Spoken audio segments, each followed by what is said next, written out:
வாங்க இன்றைக்கி நம்ம சூப்பரான தள்ளன்னு தயிர் சாதம் லஞ்ச் பாக்ஸுக்கு எப்படி செய்கிறதுன்னு பார்ப்போம்.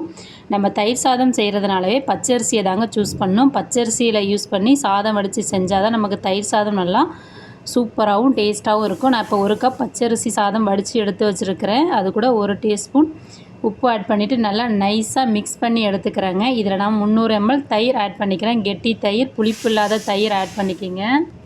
தயிர் ஆட் பண்ணிவிட்டு நல்லா மிக்ஸ் பண்ணிக்கிங்க. நான் எவ்வளோ தூரம் மசித்து உங்களால் மிக்ஸ் பண்ண முடியுமோ அவ்வளோ தூரம் மசித்து நைஸாக மிக்ஸ் பண்ண பிறகு ஒரு 100 ml தண்ணி ஆட் பண்ணிக்கிங்க.